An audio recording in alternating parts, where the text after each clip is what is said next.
কেনেকৈ ক'ত যায়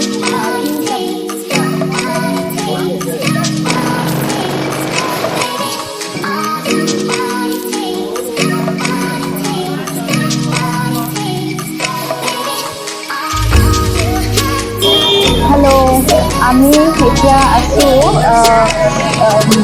উজ্জয়নত মহাকালেশ্বৰ জ্যোতিৰ্লিংগৰ ওচৰত আকৌ মই ইয়াতে চাইছোঁ এইটো মেইন প্ৰৱেশদ্বাৰ এইটো মেইন প্ৰৱেশদ্বাৰ হয় আৰু ইয়াতে সাক্ষী বুজে যাব পাৰি মই মাত্ৰ আহিছোঁ বা হয় নাই আহিছে তো যেনেকুৱাকৈ আমাৰ কামাখ্যাৰ মেইন হেৰি থাকে ন যোৱা প্ৰৱেশদ্বাৰ থাকে ইয়াতো তেনেকুৱাকৈ আমি এতিয়া যাবলৈ ওলাইছোঁ ওমকাৰেশ্বৰ জ্যোতিৰ্লিংগ যিটো মহাকালেশ্বৰৰ পৰা 3 ঘণ্টা বা 4 ঘণ্টাৰ এৰাউণ্ড সিমানমান টাইম লাগে গতিকে আমি ইয়াতে এটা ফেমিলি পালোঁ যেতিয়া আমি লাইনত লাগি আছিলোঁ মহাকালেশ্বৰ ভস্ম আৰতিৰ টিকট লওঁতে তেতিয়া মানে আমি এটা ফেমিলি পালোঁ হিমাচলৰ তো তেওঁলোকে আমাক ক'লে যে কি সুধিছে যে তেওঁলোকে হেৰি কৰিছে নেকি বুলি পেলাই আমি ওমকাৰেশ্বৰত যোৱাৰ কিবা প্লেনিং কৰিছোঁ নেকি আৰু মহাদেৱে নেকি কিবা আমাৰ লগত ভাল হেৰি কৰিলে মানে কয় ন বাবাই কেতিয়াবা মানে কেতিয়া কি হিচাপত আহে ঠিক নাথাকে ইমান ভাল মানুহ পালোঁ আমি তেওঁলোকে আমাক নিজে এপ্ৰ'চ তেওঁলোকে ইজনে 7জন মানুহ আছে এখন গাড়ীত আৰামছে হৈ যায় কিন্তু আমাৰ দুজনৰ কাৰণে তেওঁলোকে আৰু এখন এক্সট্ৰা গাড়ী বুক কৰি দিলে এতিয়া কি গাড়ী তেওঁলোকে বুক কৰিছে আমি গম পোৱা নাই গাড়ীৰ কাৰণে ৰখি আছোঁ ৱেইট কৰি আছোঁ ইয়াতে তেওঁলোকো আছে গোটেই ফেমিলিটো আৰু এতিয়া আমি ওমকাৰেশ্বৰ যাম তাত যাওঁতেই 3-4 ঘণ্টা লাগিব গতিকে আহোঁতে আকৌ বহুত দেৰি লাগিব চাই লওঁ কিমান কি হয় আকৌ ৰাতিটো ভস্ম আৰতি আছে এতিয়া আপোনালোকক জাৰ্ণিটো দেখাই থাকিম ওমকাৰেশ্বৰৰ কেনেকৈ ক'ত যায় কি হিচাপত যায় ওমকাৰেশ্বৰলৈ সেইটো জনাই দিম আৰু মহাকালেশ্বৰ জ্যোতিৰ্লিংগ আহিলে মেক্সিমামে ওমকাৰেশ্বৰ জ্যোতিৰ্লিংগটো দৰ্শন কৰে যিহেতু এটা ষ্টেটত প্লাছ আপোনাৰ 3 ঘণ্টা ইমান একো বহুত বেছি ডিষ্টেঞ্চ নহয় গতিকে মানে সকলোৱে দৰ্শন কৰিব ট্ৰাই কৰে আমিও কৰিছোঁ দৰ্শন কৰিবৰ কাৰণে ট্ৰাই চাওঁ আমি দৰ্শন পাওঁ নে নাপাওঁ যদি তাত ভিৰ ভাৰ বেছি হয় তেতিয়াহ'লেতো চাগে নাপাম আৰু যদি মানে ভিৰ ভাৰ কম থাকে তেতিয়াহ'লে হয়তো পাই যাম কিন্তু শুনামতে প্ৰায় 10টামানলৈকে মন্দিৰ খোলাই থাকে চাই লওঁ এইখিনিতে আমাৰ গাড়ী আহি গৈছিলে আৰু আমি সকলোৱে গাড়ীত উঠি লৈছিলোঁ ইয়াৰ পৰাই আমাৰ যাত্ৰা আৰম্ভ হৈছিলে ওমকাৰেশ্বৰ জ্যোতিৰ্লিংগলৈ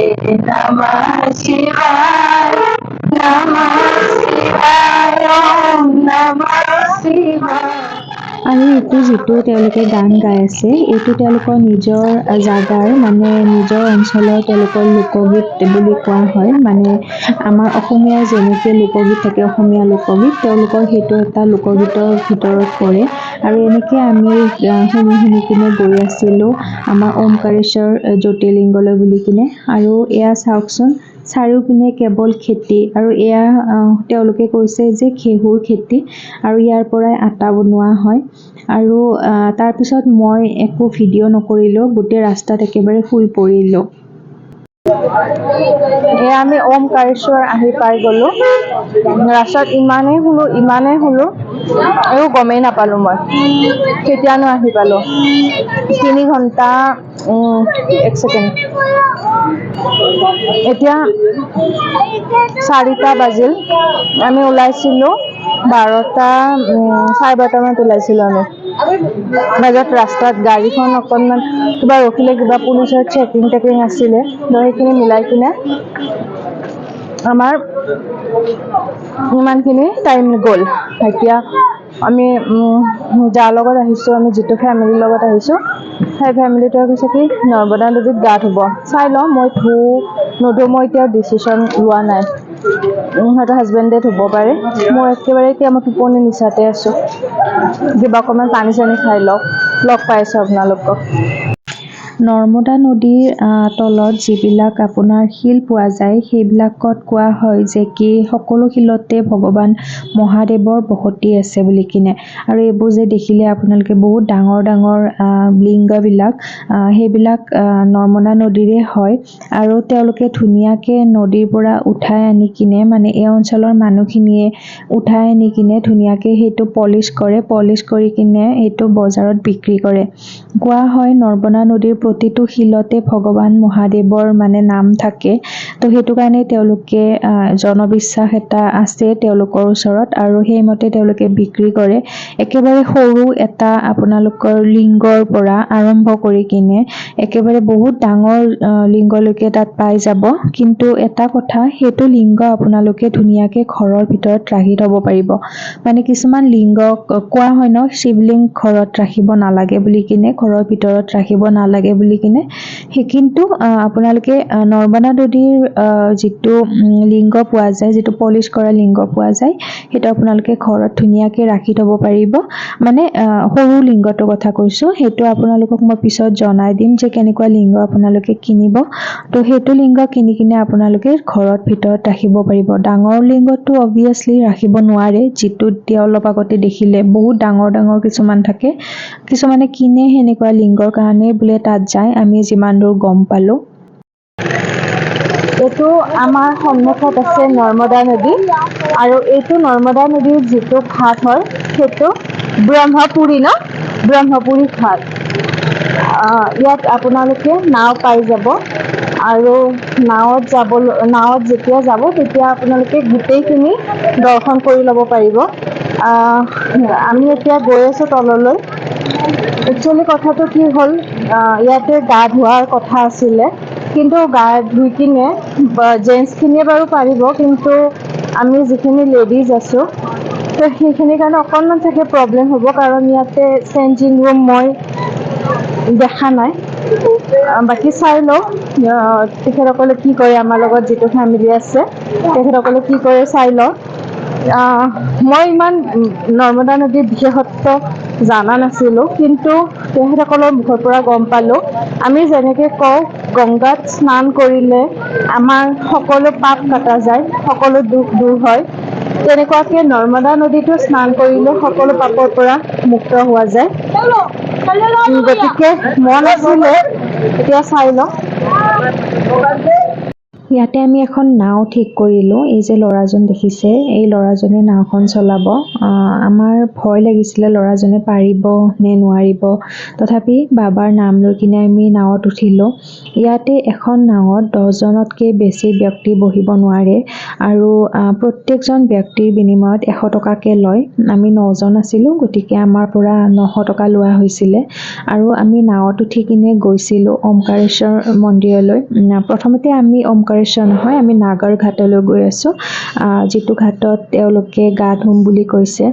মই একেবাৰে নৰ্মদা নদীত স্নান কৰাৰ কাৰণে একেবাৰে মই এইটো ইণ্টেনশ্যনত নাছিলোঁ। মই জাষ্ট গৈছিলোঁ যে তাত এনেই সেৱা কৰি ল'ম আৰু নৰ্মদা নদীত। কিন্তু তেওঁলোকে মোক বাৰে বাৰে জোৰ কৰি আছিলে, নহ'ব তুমি গা ধুবই লাগিব। মই কৈছিলোঁ যে মই কাপোৰ অনা নাই, তথাপিও নাই, তেওঁলোকে নামানে, তেওঁলোকৰ কাপোৰ পিন্ধি হ'লেও গা ধুব লাগিব বুলি কৈছিলে। আৰু এয়া আজি দেখিছে, এইটো ওমকাৰেশ্বৰ জ্যোতিৰ্লিংগ। আচলতে ওমকাৰেশ্বৰ জ্যোতিৰ্লিংগ তেনেকুৱাকৈ একেবাৰে স্পষ্টকৈ দেখা পোৱা একো মন্দিৰ নাই, কাৰণ এই মন্দিৰটো মানে ঢাক খাই আছে। আগৰ ফ্ৰণ্টৰ কিছুমান মানে তেওঁলোকৰ ষ্ট্ৰাকচাৰৰ কাৰণে মন্দিৰটো ঢাক খাই আছে। যেনেকৈ ধৰি লওক কেদাৰনাথ হওক, মহাকালেশ্বৰ হওক, তেনেকুৱা মন্দিৰত আপোনালোকে দেখা পাব যে সম্পূৰ্ণ মন্দিৰটো দেখা যায়, কিন্তু ইয়াতে দেখা পোৱা নাযায়। আৰু এয়া মই ভইচ অভাৰ দিব লগা হৈছিলে, বহুত বেছি মানে তাতে হাল্লা আছিলে, গতিকে মই জাষ্ট ভইচ অভাৰ দি আছোঁ। আৰু মই কৈছিলোঁ যে কি মই গা নুধোঁ, তেওঁলোকে গা ধুব, মই ইয়াতে জাষ্ট বহি কিনে অকণমান ভিউটো এনজয় কৰিম বুলি কিনে সেয়ে কৈ আছিলোঁ মই। জয় শ্ৰী মহাকাল। আমি আছোঁ এতিয়া ওমকাৰেশ্বৰ জ্যোতিৰ্লিংগত। এইটো হৈছে আপোনাৰ নাগৰ ঘাট, আৰু এয়া ওমকাৰেশ্বৰ জ্যোতিৰ্লিংগক আগতে মানধাতা বুলি কোৱা হৈছিলে, যিটো আমি যে শুনি আছিলোঁ সৰুৰ পৰা মানধাতা যুগ বুলি কিনে, সেই বস্তুটোৱে এইটো হয়। এই যে আমি কৈছিলোঁ কি মানধাতা, এয়াই হৈছে মানধাতা। মানধাতাৰ পিছত এইটো জাগাৰ নাম হ'ল ওমকাৰেশ্বৰ, কাৰণ মানে ইয়াতে যিটো নৰ্মদা নদী আছে, আমি এতিয়া নৰ্মদা নদীৰ পাৰত বহি আছোঁ। নৰ্মদা নদীৰ মাজত এটা ওম আকৃতিৰ লিংগ থকা বুলি জনা যায়, আৰু সেই লিংগটোৰ কাৰণে এই জ্যোতিৰ্লিংগটোৰ নাম ওমকাৰেশ্বৰ জ্যোতিৰ্লিংগ হয়। আৰু ওমকাৰেশ্বৰ জ্যোতিৰ্লিংগ মধ্যপ্ৰদেশৰ খাণ্ডৱা জিলাত উপস্থিত হয়, আৰু এইটো দক্ষিণ ভাগত ওমকাৰেশ্বৰ জ্যোতিৰ্লিংগটো আছে। আৰু আপোনালোকে যদি এখন ইয়াতে দেখা পাব, এনেকৈ ব্ৰিজ গৈ আছে, সেই ব্ৰিজখনৰ ক্ৰছ কৰি কিনে আকৌ এটা আপোনালোকে জ্যোতিৰ্লিংগ পাব। জ্যোতিৰ্লিংগটোৰ নাম হৈছে মামলেশ্বৰ জ্যোতিৰ্লিংগ। তো ইয়াতে আপোনালোকৰ দুটা লগ লাগি কিনে মামলেশ্বৰ আৰু ওমকাৰেশ্বৰ দুটা লগ লাগি কিনে এটাই জ্যোতিৰ্লিংগ বুলি জনা যায়, সেইটো হৈছে ওমকাৰেশ্বৰ জ্যোতিৰ্লিংগ। আৰু ওমকাৰেশ্বৰ জ্যোতিৰ্লিংগ 12টা জ্যোতিৰ্লিংগৰ ভিতৰত এটা অন্যতম জ্যোতিৰ্লিংগ। আপোনালোকেও আহিব। আমি এতিয়া অহা টাইমটো অকণমান দেৰি হৈছে, কিন্তু আপোনালোকে চিন্তা কৰিব নালাগে, ইয়াতে বহুত টাইম স্লট থাকে। মই যেতিয়া ভিতৰত যাম, ওমকাৰেশ্বৰ জ্যোতিৰ্লিংগৰ ভিতৰত যাম, তেতিয়া টাইম স্লটৰ যিখন চিট থাকিব মই সেইখন আপোনালোকক দেখাই দিবৰ কাৰণে চেষ্টা কৰিম। ইয়াতে মাজে মাজে বন্ধ কৰি দিয়া হয়, মানে কিবা আৰতি চলে, তো সেই আৰতিৰ পিছত আকৌ 45 মিনিট বা 1 ঘণ্টাৰ পিছত আকৌ খোলা খায় সেইটো। গতিকে আপোনালোকক মই দেখাই থাকিম ভিতৰত কেনেকুৱা কি প্ৰচেছ হয়। আৰু ইয়াতে এতিয়া বটিং চলি আছে, কিন্তু যোৱা বছৰ ওমকাৰেশ্বৰ জ্যোতিৰ্লিংগত বটিংটো বন্ধ কৰি দিয়া হৈছিলে। শুনামতে এবাৰ ইয়াতে নাও এখন ডুব গৈছিলে আৰু মানুহৰ মৃত্যু হৈছিলে, তো সেইটো কাৰণে এবছৰৰ কাৰণে কমপ্লিট নাও বন্ধ কৰি দিয়া হৈছিলে। অকণমান ভয়কে উঠিছোঁ, তথাপিও ভগৱানৰ নাম লৈ কিনে, ভোলে বাবাৰ নাম লৈ কিনে আমি আহিছোঁ। সকলোৰে ভাল হওক, লগতে আমাৰো। জয় মহাকাল, হৰ হৰ মহাদেৱ। তাৰপিছত মই গৈছিলোঁ ভৰি হাত ধুবৰ কাৰণে আৰু ভগৱানৰ তাতে সেৱা কৰি ল'ম বুলি ভাবিছিলোঁ। কিন্তু তাৰপিছত যিটো ক্লিপ দেখিব আপোনালোকে গম পাব যে মই অকল ভৰি হাততে নহয়, মই গোটেই গাটোৱে ধুই দিলোঁ তেওঁলোকৰ জোৰ জবৰদস্তিত। ইমানেই জোৰ কৰিলে মোক, ইভেন মোৰ হাজবেণ্ডেও জাষ্ট ভৰি হাত ধুইছিলে, কিন্তু নাই, তেওঁলোকৰ কথাত মানে বাধ্য হৈ কিনে তেওঁ গা ধুলে। দুয়ো আমি গা ধুলোঁ তাতে। আৰু নাজানো কিয় গাটো ধুই কিনে সঁচাকৈ বহুত বেছি পবিত্ৰ যেন অনুভৱ কৰিছিলোঁ। মই গংগা স্নান যোৱা বছৰ কৰিব পৰা নাছিলোঁ, কিন্তু এইবছৰ মই গংগা স্নানৰ সলনি নৰ্মদা স্নান কৰিলোঁ। যোৱা বছৰ হাজবেণ্ডে গংগা স্নান কৰিছিলে, কিন্তু মই বিশেষ অসুবিধাৰ কাৰণে মই গংগা স্নান কৰিব পৰা নাছিলোঁ। আৰু চাগে দলত যোৱাৰ এইটোৱে মজা যে কি মানে তেওঁলোকে যিটো কৰে আমিও কৰিব পাৰোঁ। এতিয়া আমি গৈ আছো ওপৰলৈকে, য'ত মন্দিৰ হয় তালৈকে গৈ আছো। ৰ'ব, টিকা লগাই লওঁ।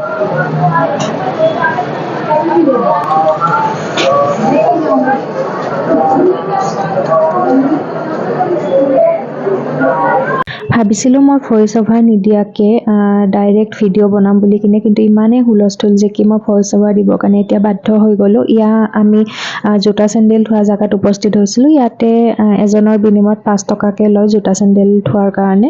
আৰু আমি তাত এজন পণ্ডিত লৈ লৈছিলোঁ, যিহেতু আমাৰ হাতত সময় একেবাৰে কম আছিলে। তো তেওঁ আমাক শীঘ্ৰ দৰ্শন বুলি এটা অপশ্যন আছে, তো সেইটো আমাক কৰাব। তো তেওঁক আমি তাৰ বিনিময়ত কিবা এটা মূল্য দিব লাগিব। তেওঁ আমাক ধুনীয়াকৈ দৰ্শন কৰাব। আৰু আমি এতিয়া গৈ আছো দৰ্শনৰ কাৰণে। আৰু এজন পুৰোহিত আমি লৈ লৈছো, ইয়াতে পণ্ডিত বুলি কয়, আমি এজন পণ্ডিত লৈ লৈছো। তেওঁ আমাক দৰ্শন কৰাবৰ কাৰণে লৈ গৈছে। চাগে শীঘ্ৰ দৰ্শনটো কৰাব নেকি, চাই লওঁ। আৰু কিমান লয় পইচাটো তেওঁ আমাক, আমি এতিয়ালৈকে আলোচনা কৰা নাই। তেওঁ কৈছে কি কিবা এটা আপোনালোকৰ হিচাপত দিলে হ'ল। কিমান দিয়ে আমি সেইটো লাষ্টত জনাইছো, যিহেতু আমি মানুহো বেছি আছে। টোটেল এজন বাচ্চাক ধৰি কিনে আমি 9জন মানুহ আছো। আমি এতিয়া গৈ আছো। কিমান যে এটা ভাল লাগিছে, বুজাব নোৱাৰা অনুভৱ। মানে এইবিলাক সময়ত ইমচনেল হৈ যোৱা যায়। আৰু ভগৱানৰ ওচৰলৈ গ'লে কোনে কোনে আপোনালোকে মোৰ দৰে মানে ইম'চনেল হৈ পৰে। মইতো বহুত বেছি ইম'চনেল হৈ পৰোঁ। অকল ভগৱানৰ ওচৰলৈ গ'লে বুলি নহয়, ঘৰত এখন সাধাৰণভাৱে সত্যনাৰায়ণ পূজা পাতিলেও মই ইম'চনেল হৈ পৰোঁ। চাগে মোৰ এই গুণটো আহিছে মোৰ মা দেউতাৰ পৰা। মোৰ মাও তেনেকুৱা, ভগৱানৰ ওচৰলৈ গ'লে তেওঁ কিবা এটা মানে কান্দিয়ে দিয়ে, মানে তেওঁৰ চকু চলচলীয়া হৈ পৰে। নাজানো কিহৰ কাৰণে, একেই গুণ পাইছোঁ ময়ো মাৰ পৰা। আপোনালোকেও চাগে বহুতে ৰিলেট কৰিব পাৰিব এইটো কথা। আৰু এয়া ওমকাৰেশ্বৰ মন্দিৰৰ ভিতৰৰ দৃশ্যাংশ। তাত এনেকৈ লাইন লাগি আছিলে আৰু আমি শীঘ্ৰ দৰ্শন কৰিছিলোঁ কাৰণে আমাৰ ইমান প্ৰব্লেম নহ'ল। আৰু এয়া দেখিছেনে মন্দিৰৰ ভিতৰ ভাগ, ইমান ধুনীয়া আৰ্কিটেকচাৰ মানে, গতিকে আমি ৰেকৰ্ড কৰি ল'লোঁ। আৰু ইয়াৰ পৰা মোবাইল এলাউ নাছিলে। আমাৰ ধুনীয়াকৈ দৰ্শন কৰা হৈ গ'ল। এইটো বাহিৰ ভাগ দৰ্শন কৰি আমি আহিলোঁ। মই লাষ্টত জ্যোতিৰ্লিংগটোৰ এটা ফটো ইয়াতে দি দিম। তাৰপিছত আমি বহিছিলোঁ এয়া জল অভিষেক কৰিবৰ কাৰণে। আমাক পণ্ডিতে জল অভিষেক কৰাইছিলে। ইমান যে এটা মানে চকুন পাইছিলোঁ, সেইটো মই শব্দৰে একো প্ৰকাশ কৰিব নোৱাৰোঁ। আমি ধুনীয়াকৈ জল অভিষেক কৰিলোঁ গোটেইকেইটা ফেমিলিয়ে মিলি কিনে। আৰু সঁচাকৈ দলত অহাৰ মজা এটা বেলেগ। হয়তো মই আৰু মোৰ হাজবেণ্ড আহিলে আমি এইবোৰ নকৰিলোঁ হয়, জাষ্ট দৰ্শন কৰি কিনে ওলাই গ'লোঁ হয়। কিন্তু আজি আমাৰ লগত এওঁলোক আছে, আমি এনেকৈ ফিল কৰিছোঁ যে আমাৰ লগত বাবা আছে, বাবাই আমাক এইখিনি কৰাবলৈ বাধ্য কৰাইছে। আমাৰ ধুনীয়াকৈ দৰ্শন হৈ গ'ল আৰু আমি ইয়াতে এইটো জল অভিষেক কৰালোঁ। জল অভিষেক আমি অসমৰ কনচেপ্ট কৰিছোঁ। হয়, কি বুলি কৈছে? এইটো কিবা অৰ্পণ বুলি কয়।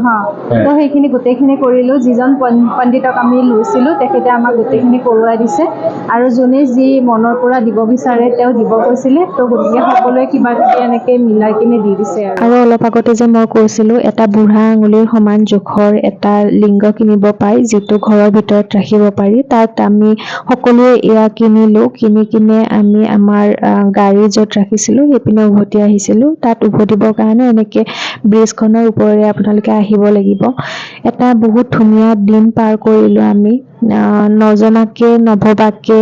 আমাৰ কাৰণে এটা বহুত ভাল দিন, আমাৰ মেমৰিত সদায় কাৰণে ৰৈ গ'ল।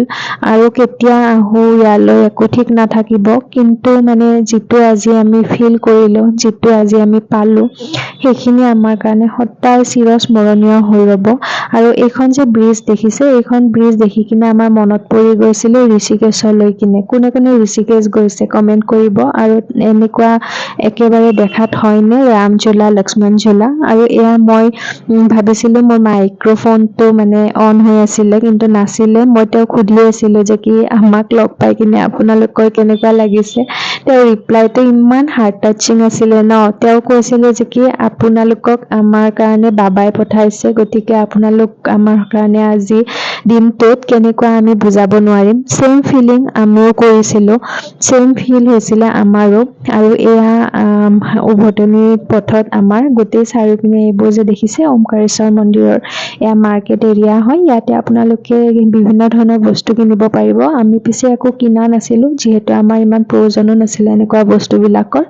আৰু আমাৰ ইতিমধ্যে বহুত বেছি ভোক লাগিছিলে, যিহেতু আমি সেই ৰাতিপুৱা যে টিকট লৈছিলোঁ যে মানে ভস্ম আৰতিৰ কাৰণে টিকট লৈছিলোঁ যে, সেই টিকট লৈয়ে আমি অকণমান চাহ নাস্তা খাইছিলোঁ। বাছ সেই খাই কিনে আমি জাষ্ট ওলাইছিলোঁ মন্দিৰলৈ বুলি কিনে। তাৰ পৰা আমি একোৱেই খোৱা নাই, ৰাস্তাতো আমি একো নাখালোঁ, যিহেতু আমাৰ দেৰি হ'ব বুলি ভয় খাই আছিলোঁ। গতিকে আমাৰ সেইখিনি সময়ত বহুত বেছি ভোকে আগৰি ধৰিছিলে। আৰু ভাগ্য ভাল আছিলে গাড়ীত আমাৰ ফল মূল আছিলে।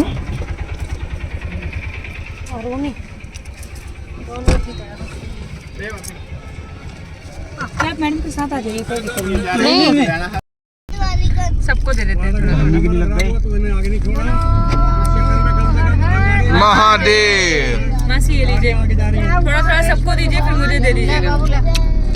हर हर महादेव। এতিয়া টাইম হৈছে 11:30। আমি ওমকাৰেশ্বৰৰ পৰা আহি পালোঁ উজ্জয়ন আমাৰ হোটেললৈকে। এতিয়া আকৌ যাব লাগিব গা পা ধুই কিনে এইটো ভস্ম আৰতিৰ কাৰণে, যিটো টাইম হয় 1:30 বজাত। মানে তাত প্ৰেজেণ্ট হ'ব লাগিব আমি 1:30 বজাত। শ্লিপলেছ নাইট, 2 দিন হ'ল শুব পৰা নাই। সেই গাড়ীতেই যি শুইছোঁ, গাড়ীতেই যি কৰিছোঁ, বাছ সেইখিনিয়ে একেবাৰে টায়াৰ্ড ফিল কৰিছোঁ। আৰু এতিয়া ৰুমলৈ গৈ কিনে অকণমান ফ্ৰেছ হৈ লওঁ। ৰুম পালোঁ, তথাপি একো নাই। যিটো হিচাপে আমি প্লেন কৰিছিলোঁ সেইটো হিচাপে আমি পাইছোঁ। গোটেইখিনি হৈ গৈ আছে, সেইটোতে আমাৰ আনন্দ। হৰ হৰ মহাদেৱ। আমাৰ কিছুমান স্মৃতি আপোনালোকৰ ওচৰলৈ শ্বেয়াৰ কৰিলোঁ। যদি মোৰ ভিডিঅ'টি চাই ভাল পাইছে তেতিয়াহ'লে লাইক, কমেণ্ট আৰু শ্বেয়াৰ কৰিবলৈ নাপাহৰিব। নেক্সট ভিডিঅ'টি আহি আছে ভস্ম আৰতিৰ ভিডিঅ'টি। আজিলৈ আহিছোঁ, পুনৰ লগ পাম এটা নেক্সট ভিডিঅ'ত। তেতিয়ালৈকে আহিছোঁ, আপোনালোকে মোক মৰম যাচিব আৰু সাহস যোগাব যেন মই আগলৈ এইবোৰ কাম কৰি যাব পাৰোঁ। বাই।